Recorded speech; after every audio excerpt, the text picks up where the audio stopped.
Imaginez un instant que vous essayez de construire un château de cartes, pièce par pièce, en prenant soin de chaque détail, concentré sur l'équilibre fragile de l'ensemble. Mais si la table sur laquelle vous travaillez est bancale, la moindre vibration, le plus petit mouvement, et tout s'effondre en un clin d'œil, peu importe vos efforts. Pour une maison, c'est exactement la même chose. La stabilité commence par le sol, par des fondations solides et bien conçues, qui supportent tout le poids de la structure. Invisibles à l'œil nu, mais absolument essentielles, les fondations garantissent la sécurité, la durabilité et la résistance de tout bâtiment, qu'il soit petit ou immense.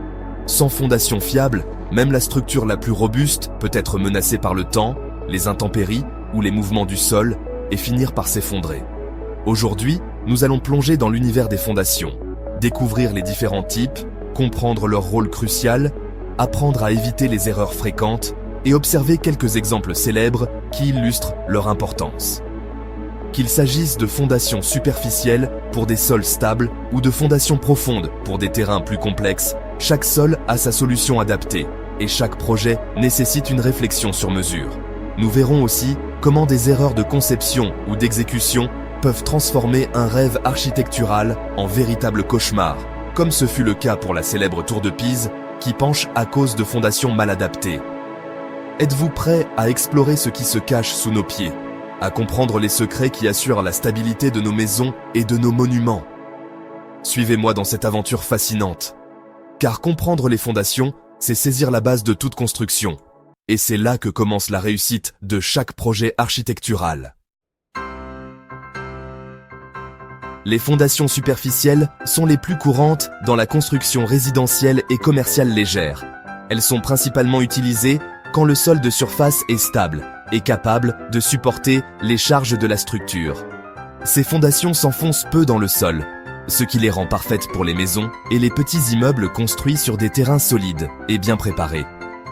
La semelle filante, une longue bande de béton placée sous les murs porteurs, répartit le poids de la structure de manière uniforme, un peu comme des raquettes sur la neige. La semelle isolée, qui consiste en un plot de béton sous chaque poteau, est idéale pour soutenir des structures ponctuelles comme des colonnes ou des piliers. Le radier, une grande dalle de béton couvrant toute la surface de la structure, est utilisé quand les charges sont importantes ou que le sol est peu porteur mais homogène. Ces solutions sont économiques et rapides à mettre en œuvre, mais elles sont inadaptées aux sols instables comme les remblais ou les terrains marécageux. Sur un mauvais sol, le risque est l'enfoncement inégal, ce qui peut entraîner des fissures et une instabilité structurelle. Avant de choisir le type de fondation, il est crucial de toujours connaître la nature du sol sur lequel la structure sera construite. Les fondations superficielles sont très efficaces et durables, mais seulement si le terrain s'y prête et a été correctement évalué. Quand le sol de surface est instable, il faut aller chercher la solidité plus bas. Sur de nombreux chantiers, les ingénieurs sont confrontés à des terrains meubles, argileux ou sablonneux, incapables de supporter le poids des bâtiments modernes. Dans ces situations, la stabilité ne peut pas être assurée en surface. Il faut alors descendre en profondeur, là où le sol est plus compact et résistant, pour trouver un appui fiable. Place aux fondations profondes.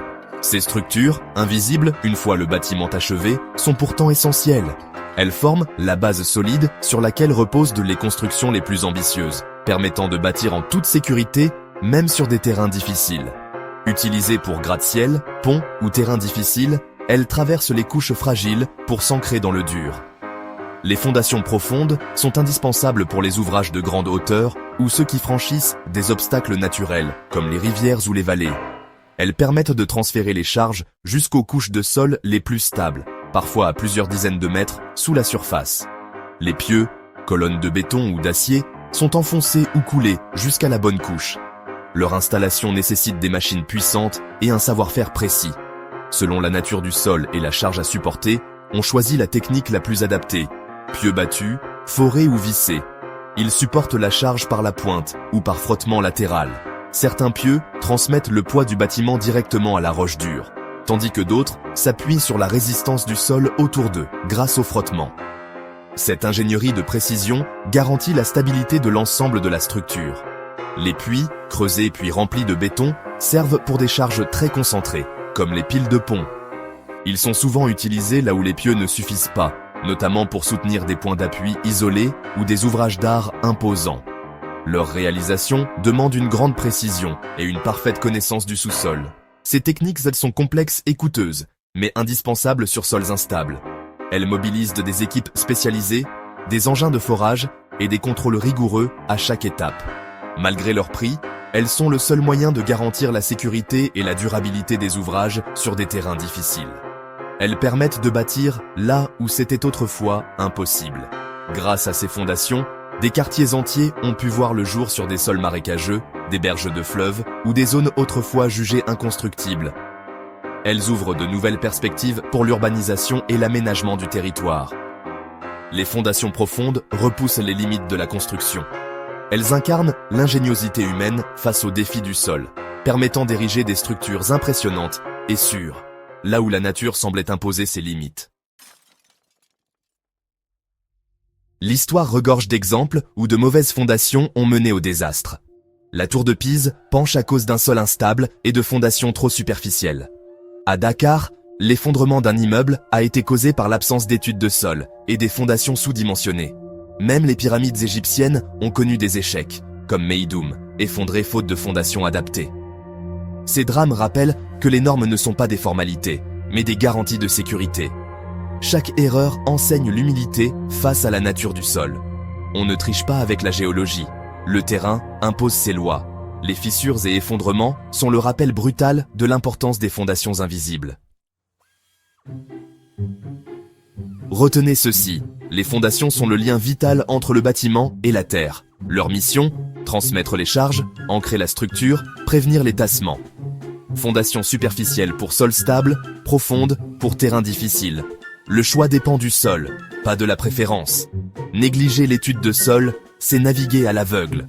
Les erreurs coûtent d'âne cher, parfois jusqu'à l'effondrement. L'histoire, de la tour de Pise au drame récent, le prouve. Construire, c'est dialoguer avec la nature du terrain. La solidité d'un bâtiment se joue sous terre, dans l'invisible. Respecter ces principes, c'est bâtir pour les siècles. Pour tout projet, 2 étapes sont incontournables. L'étude de sol et la conception par un ingénieur en structure. L'étude de sol, c'est le diagnostic. L'ingénieur, le prescripteur des fondations adaptées. Ignorer ces experts, c'est risquer des désastres coûteux. Avec le changement climatique, les risques sur les sols augmentent. Sécheresse, tassement, instabilité. Adapter les fondations à ces nouveaux défis est essentiel. Ce savoir-faire est la base de la durabilité et de la sécurité. La prochaine fois que vous verrez un chantier, pensez à l'aventure technique qui commence sous terre. Pour construire haut, il faut d'abord creuser profond.